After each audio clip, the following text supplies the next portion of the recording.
Okay, Sarah. So thank you for inviting me, blah, blah, blah, and I'll do it, whatever. Okay, can you remember the first time you were trusted in your career? Yeah, I can actually. I can remember being at TVNZ in my first role, and my boss said to me very early on, any mistake you make, don't worry about it. Everything can be fixed.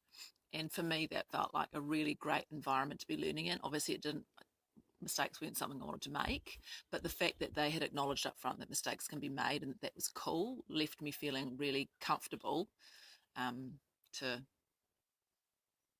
whatever. Yeah. So how do you think that may have shaped your career or your role as a leader or manager?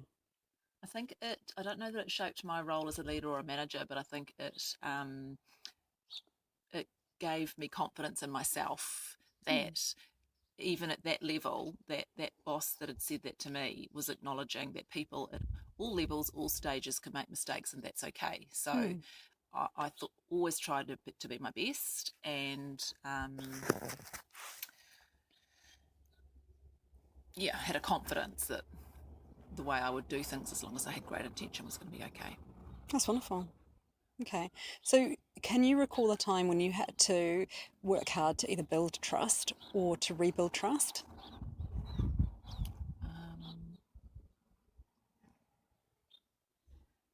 Can't, but it's a really good question. Okay, thanks. I had here in an organisation you worked in, and I'm just wondering if I just take that out because I want to speak less and let them speak more. Okay, you had what in? So the way I had it worded was, can you describe a time when you had to work hard to build or rebuild trust in an organisation you worked in? No, I think it's a great question. Yeah. Okay. Yeah. Is it a new question or is it the same one? No, that's the same one. Yeah. But it's longer, and sometimes, unless words add value, sometimes it's better just to cut them out. Because can you describe a time when you had to work hard to build or rebuild trust? Yeah. It's short and sharp. Yeah. To then add in an organisation you worked in, maybe redundant. Oh, right. Yeah, true. Yeah. Okay, so if you had answered that question, I'd say, what were the key insights you took away from that experience? Yeah. Feedback on that question? What were the key insights you took away from that experience?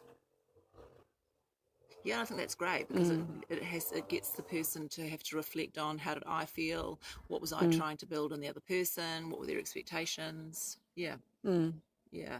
Whether there were challenges along the way. Yeah, exactly. Because insights is, I think, a more CEO friendly word than learnings. Yes. And I've got little probe comments here. So if someone goes, I'm not sure, I can go, so what was it? Think back on the experience and kind of bring it to mind. Think about how it felt, what you were experiencing at the time. What to you felt most surprising or significant about it? Like, that's what I'd probe if I needed to. About putting it in the context of, because they're CEOs, a staff member that's had to build or rebuild trust. Yeah, but I want their perspective, so it's got weight. Otherwise, yes. Yeah. The second to last question is, what do you believe leaders are doing today that they'll look back on in 5 years and realize was unintentionally eroding trust? Wow, that's an interesting question. I don't know the answer to it because I'm not a leader. I've 5 years. I bet you've got some thoughts, but yeah. So what is it? What are we doing now that we look back on and we? Yeah. What do you believe leaders are doing today that they'll look back on? I probably have been out of a loop for too long. I've been self-employed now for over 10 years. So even in the context of being an employee, I don't really know how. I couldn't generalise on how people are leading. My thoughts would probably be around, and I think we probably both experienced this at Galter Russell. Like, I've believed that because they had such a values-based culture, and from memory, I felt that they were very much along the lines of, if you want to go to the gym at 10:30, you organise your day around that. We trust that you will still deliver excellence and get the job done.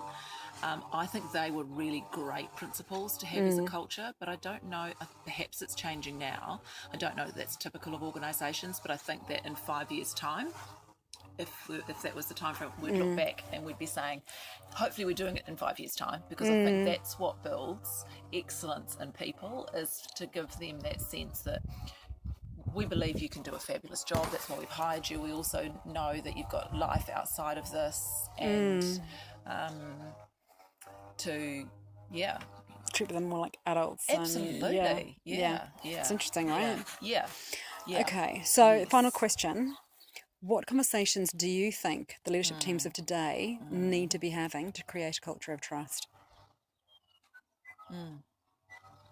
Great question. Thanks. Okay. Is there anything around, I suppose you've done this in your preliminary conversations with your CEOs around what trust is? Because remember when, you and I talked, my initial thought was, my go-to thought on trust was